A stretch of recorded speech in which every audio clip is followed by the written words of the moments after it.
토지 건물도 없는데 부채는 한 30억 쌓여 있어요. 근데 그 30억을 어디다 쓰셨나를 보면은 다 이제 연구개발, 투자 이런 쪽만 쓰신 거예요. 그러면은 15년 됐지만 기술력은 정말 넘버원인 거예요. 근데 정작 대표님은 정부의 지원은 하나도 받지 않으시고 그렇게 연구에만 매진을 하신 기업들이 있는 거죠.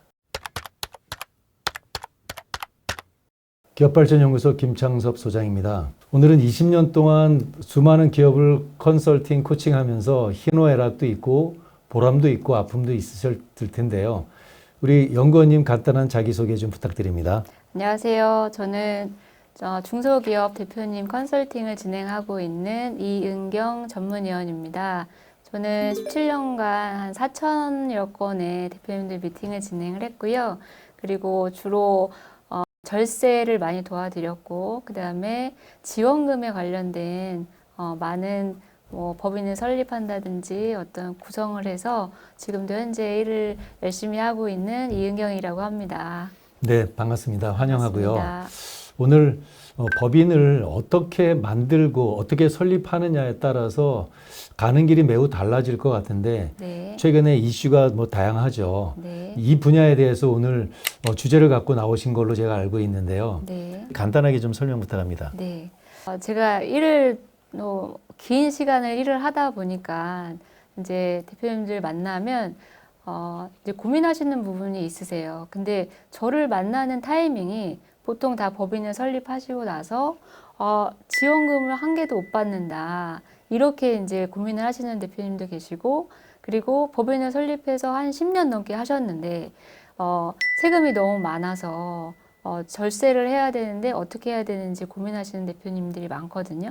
근데 기술력은 굉장히 풍부하심에도 불구하고 지원금을 못 받는 경우들이 많아서 오늘은 제가 이제 3가지 지원금, 그 다음에 3가지 어떤 절세에 대한 거를 요약해서 말씀드려볼까 합니다. 아, 그렇군요. 네. 우리 이 영상을 시청하는 대표님들이 이런 궁금증이 있으실 텐데 네. 하기 전에 이런 것들을 고민하고 법인을 설립해야 되는 것이 좋은지 먼저 만들어 놓고 나서 쭉 사업을 하시면서 우리 이 연구원님 같은 분을 만나서 코치 조언을 듣는 것이 좋은지 어떤 게 전후가 있을 텐데 어떤 게 더 좋다고 생각하세요?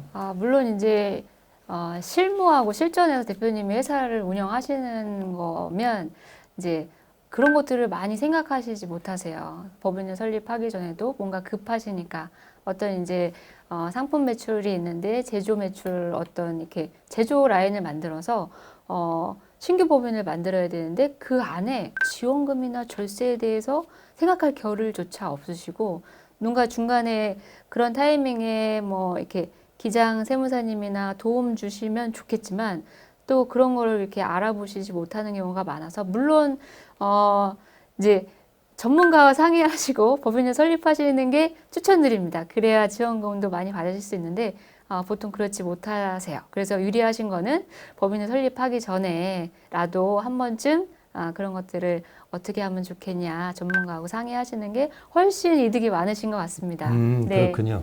아무튼 우리 연구원님의 의견은 뭐든지 실행하기 전에 네. 좀 전문가를 통해서 구체적인 네. 조언과 상담을 받고 하는 것이 네. 훨씬 더 많은 혜택이 있을 거라는 이런 이야기고요.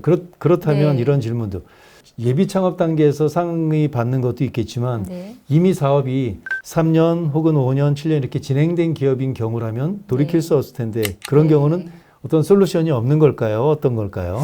제가 이제 한 예를 들면 한 15년 되신 기업이었어요. 근데 보통 15년 정도 되시면 토지도 있고 건물도 있고 어느 정도 이제 잉여금도 많이 쌓여 있고 재무제표상도 절세도 많이 해야 되겠지만 기업 가치가 많이 올라가 있는 상태인데 반면에 또 그런 기업이 있는 거예요. 15년 되셨는데 부채가 많은데 어떤 이제 기술에 대한 그런 부분은 또 많이 보여요.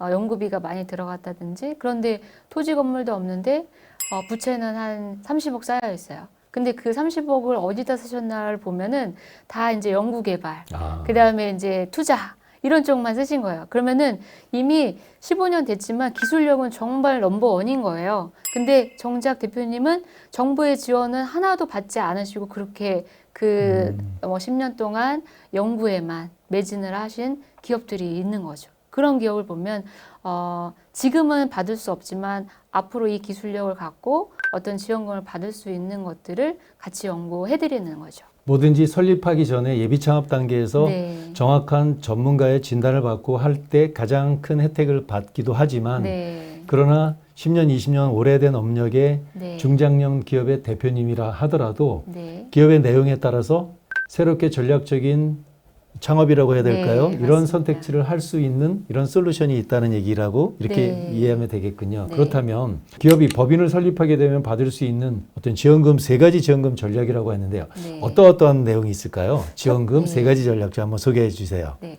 첫 번째로 이제 그런 신규 창업에 대한 요건이 되시면 네, 운영자금에 대한 부분이 있습니다. 운영자금은 한 2, 3억 원대가 가능하시고 금리는 2%대 초반 정도가 가능하십니다. 그리고 두 번째는 이제 시설 자금에 대한 부분이 있고요. 시설 자금은 이제 매출에 따라서 차이가 나긴 하지만 10억에서 50억 사이의 시설 자금을 받으실 수 있고요. 그다음 세 번째는 무상지원금이 있습니다. 무상지원금은 어떤 시제품을 개발한다든지 이럴 때 평가를 통해서 받으실 수 있는 실제로 변제를 안 하셔도 되는 무상지원금이 있습니다. 이렇게 3가지로 나눠볼 수 있습니다. 그러면 지금 이렇게 개념적으로 말씀해 주셨는데 가장 기초가 되는 네. 운전자금, 부동산자금, 무상자금, 전부지원자금을 받을 수 있는 좀 디테일이 있을 거라고 생각하는데 네. 그렇다면 법인 설립을 어떻게 해야지만이 그런 것들을 받을 수 있는 구조가 만들어질까요? 네.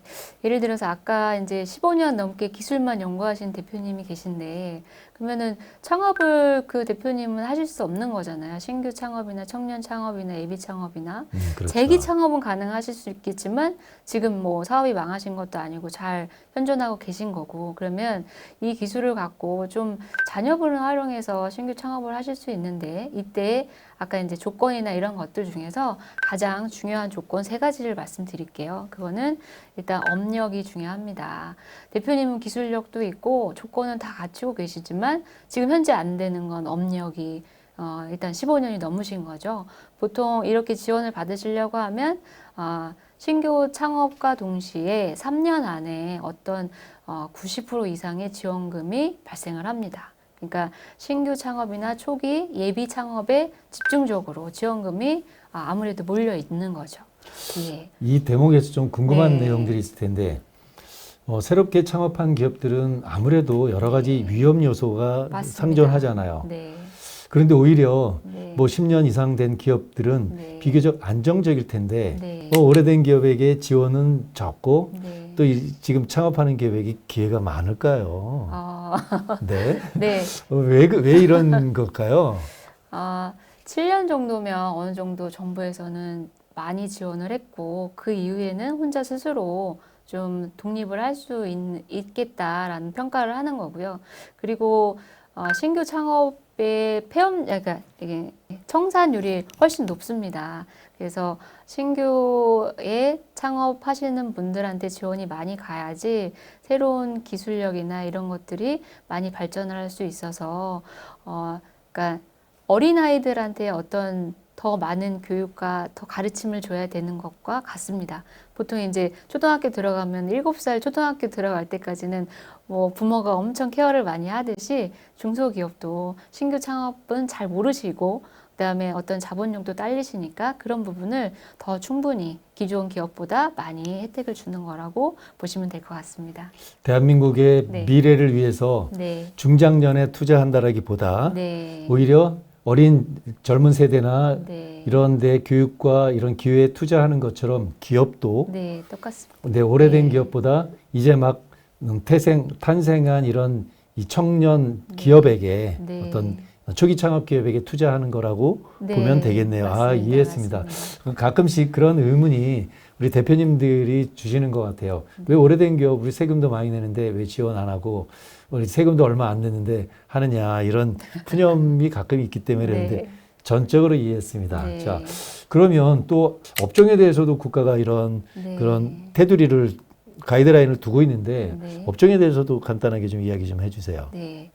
제가 이제 아까도 법인 설립 전에 뭐 이렇게 조언을 받는 게 낫냐 아니냐 이렇게 여쭤보셨는데 여기서 굉장히 많이 제가 좀 안타까운 부분입니다. 업종에서 보통 매출을 한 90억 하고 계신데 최근에 이제 제조 매출 라인이 생겨서 제조를 시작하려고 하세요. 아니면 이제 누가 이제 컨설팅이나 뭐 은행에서 그랬다는 거예요. 제조 매출이 생기면 여신을 더 많이 준다고. 그래서 제조 매출을 기존에다가 막 이제 넣으세요. 근데 제조 매출을 기존에 유통하시는 회사에 넣으시면 걔는 그냥 태생이 도소매거든요. 병은 변하지 않으세요. 산업 분류가. 그래서 차라리 제조 매출이 있으시면 업종을 따로 떼내서 예, 신규 법인을 설립하시는 게 훨씬 유리하신 거고 업종은 대표님들이 제조를 하심에도 불구하고 이게 도소매 유통하고 서비스하고 구분을 못 하셔서 그냥 업종을 도소매 유통으로 아니면 서비스로 이렇게 목적사항을 넣어가지고 업종 종목을 선택하시는 경우들이 의외로 많습니다. 그래서 업종은 이야기면 제조, 그 다음에 IT, 컨텐츠 요 이제 세 가지 정도 그 다음에 아니면 전자상거래 요 정도를 하셨어야 정부에서 이제 혜택이 많으신데 제조를 하고 계심에도 불구하고 도소매 유통이나 서비스를 하시는 경우들이 많아서 이것도 반드시 전문가와 상의하셨으면 좋겠습니다. 네. 네. 지원금 받는 그런 디테일한 전략 중에서 네. 뭐 세부 규정이라고 하는 좀 디테일한 규정도 네. 좀 간략히 소개 좀 부탁드려요. 네. 22년도 6월 29일 이후로 여기에 조세특례법이 좀 강화된 부분이 있으시거든요. 예전에는 대표님이 사업을 하시다가 미용실 하다가 사업이 안 되면 식당 차리고 식당 하다가 안 되면 뭐 옷가게 하고 이런 것들을 다 그냥 신규 창업으로 봤다고 하면 이게 여러 사람한테 어떤 혜택을 더 주어주기 위해서 22년 6월 29일부터 세법이 좀 강화돼서 특수관계인 그 다음에 지분, 주식을 가점주주 이상 보유했을 경우에 혜택을 한 번밖에 주지 않습니다. 그래서 기존에 부모님 밑에서 사업을 하시던 이제 청년 대표님이 아드님이 계세요. 그러면은 요 이제 청년의 혜택을 보시려고 하면 이제 아버님 회사에서의 지분 구조나 뭐 임원에 대한 구조를 변경을 잘 하셔야만 아드님도 적격으로 신규 창업, 청년 창업의 혜택을 누리실 수 있습니다. 네. 예전에는 네. 업종만 다르면 계속 창업 네. 혜택을 부여받았는데 네. 최근 들어서 법령이 개정되면서 네. 강화됐기 때문에 전문가의 꼭 코치를 받으라는 이런 말씀이군요. 제가 네, 이해했습니다. 맞습니다. 어떻게 창업하느냐에 따라서 절세 아까 세 가지 전략이 있다라고 하는데 네. 절세 전략 세 가지를 간단하게 좀 소개 좀 부탁드려요. 네. 지원금은 제가 이제 앞단에서 말씀드렸듯이 혜택이 많습니다. 저는 근데 중소기업 대표님들이 많이 힘드세요.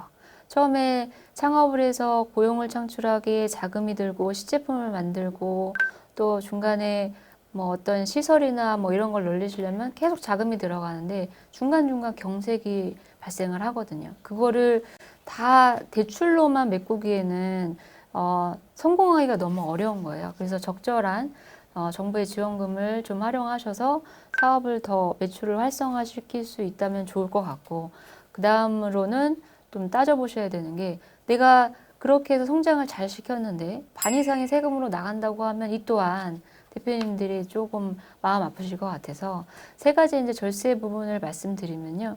신규 창업에 혜택이 되시게 되면 법인세를 50% 감면 받으실 수 있습니다.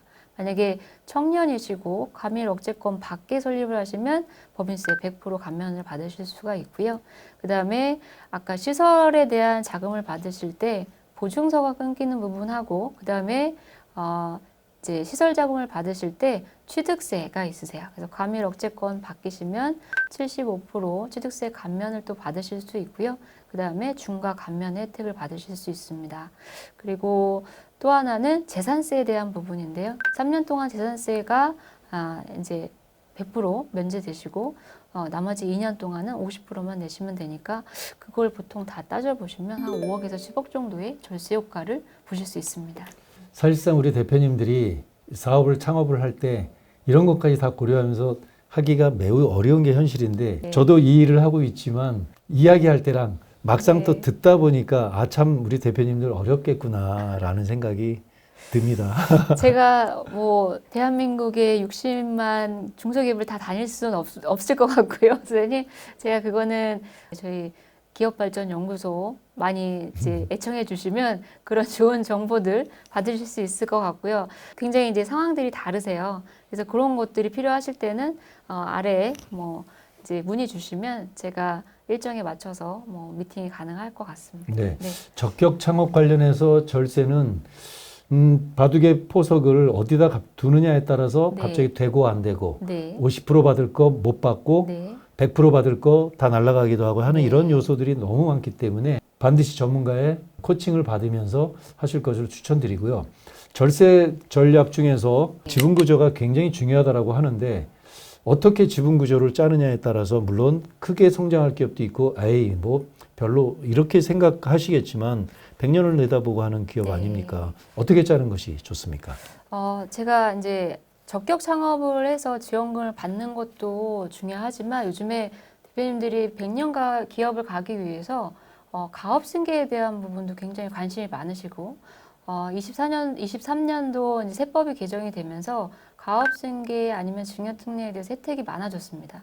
그러면은 그거를 이제 특례를 받거나 아니면 가업 승계 조건을 맞춰서 승계를 하면 되는데 여기에 해당이 안 되는 업종도 너무 많고요. 그 다음에 가업 승계나 증여 특례를 하기 위해서는 이제 유관 자산을 따져야 되는데 업무 무관인 자산들이 너무 많아서 사실상 절세되는 세율을 못 맞추는 경우들이 많거든요. 네. 그럴 때 제가 아까 신규 창업을 통해서 가업 승계를 할 수 있는 방법들이 많습니다. 절세 효과는 더 크고요. 그 다음에 요건들을 맞추지 않아도 되기 때문에 조금 자유롭게 유연하게 승계를 자연스럽게 뭐 자녀법인을 통해서 아니면 적격 창업을 통해서 진행하실 수 있을 것 같습니다. 그럴 때에 저희가 이제 지분 구조, 창업 기업을 만들기 위한 지분 구조나 아니면 가업 승계의 세금을 절약하기 위한 어떤 임원이나 아니면은 주주 형태에 따라서 절세가 되냐 안 되냐 이런 부분이 많이 차이가 나시기 때문에 이런 부분도 꼭 전문가와 상의하셔서 내가 가업 승계 절세를 볼 건지 창업해서 더 많은 혜택을 볼 건지 등을 좀 따져보셨으면 좋겠습니다. 이 지분 구조는 이런 건가요? 바둑의 가지수처럼 많은가요? 네. 아니면 정형적으로 대표자 100 아니면 과점주주 이런 식으로 혹은 배우자가 있다, 자녀가 뭐 미성년자가 있다, 없다 이런 것들에 따라서 아주 간결한가요? 아니면 상황에 따라서 매우 다양할까요? 좀 어떻습니까? 네. 예를 들면 한 개의 법인을 갖고 있는 경우보다 두 개의 법인을 갖고 있을 때에 절세를 할 수 있는 방법들이 더 많습니다.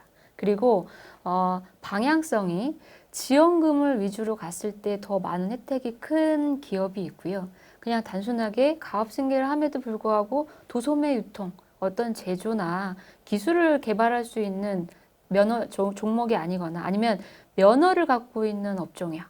예, 병원도 마찬가지고 그 다음에 어떤 이제 공사나 건설업이나 이런 데는 이미 혜택을 주고 있기 때문에 지원금보다는 절세, 가업 승계를 어떻게 잘 할 때 절세를 보느냐에 따라서 요 스피노프가 많이 달라집니다. 스피노프라고 하는 건 아까 법인을 하나 더 설립하는 걸 말씀드리는 거고요. 그래서 그런 특색에 잘 맞춰서 지원금 위주의 법인을 설립하느냐 안 그러면 절세 위주의 지분을 넣어서 설립하느냐 요게 좀 방향성이 달라질 것 같습니다. 그렇군요. 네. 물론 여기에는 대표자의 어떤 기술력, 회사의 기술력, 네. 면허업 여부 네. 또는 유통 도소매업이냐 기술 지향적인 기업이냐 네. 그런 것들에 따라서 네. 정부의 지원의 포인트를 맞추는 수도 있겠고 네. 아니면 어떤 기업은 절세의 포인트를 맞출 수도 있는데 이것은 기업의 경우 수가 매우 많기 때문에 네, 맞습니다. 거기에 따라서 또한 전문가의 손이 좀 필요한 네. 거라고 보여집니다. 네. 어쨌든 지분 구조는 이렇게 복잡하기 때문에 네. 꼭 이렇게 전문가의 조언이 필요하리라고 생각이 되고요. 마지막으로 이런 부분 중에서 임원 구조를 어떻게 하는가에 따라서 뭐 절세 부분이 영향을 미친다는데 네. 간단하게 이야기 좀 부탁드려요. 네, 이제 미처분익이 이익에 대한 매년 쌓이는 유보금이 있는데 배당을 해도 이제 세율이 50%인 법인들이 많습니다. 그럴 때는 임원 구조를 만들어서 퇴직금이나 아니면 자기 주식 소각이라든지 이런 부분을 최대한 활용하셔서 절세를 하는 걸 추천드립니다. 왜냐하면 그렇게 하지 않으면 과세 표준이 50%가 넘기 때문에 부동산을 양도하는 양도세하고 같이 되거든요. 그래서 그럴 때는 지분 구조, 그다음에 그 임원에 대한 임원 구조를 어떻게 만들어 놓냐에 따라서 세금 차이가 한 20, 30% 차이는 난다고 볼 수 있을 것 같습니다. 오늘 짧은 시간이지만 우리 연구원님을 모시고 17년 동안 기업 자문을 해 오셨는데요. 오늘 이야기의 핵심은 어떻게 기업을 설립하느냐에 따라서 혹은 오래된 기업이라도 또 새로운 솔루션이 있다라고 하시는데 기업의 내용에 따라서 절세의 포인트를 둘 수도 있고 지원 자금의 포인트를 둘 수도 있고요. 아니면 둘 다를 겸하는 이런 내용에 포인트를 둘 수도 있다라고 하는 이런 이야기를 하셨는데 어쨌든 기업의 창업과 혹은 재창업 혹은 분가와 같은 이런 것들은 꼭 전문가의 이렇게 17년 정도 되신 오래된 전문가의 손을 거쳐서 조언을 받으시면 절세와 지원 자금을 두 마리 토끼를 잡는 좋은 기회가 될 것 같습니다. 오늘 나와서 좋은 이야기 해주셨는데 다음 시간에는 또 다른 주제를 가지고 인터뷰하도록 하겠습니다. 오늘 고맙습니다. 감사합니다.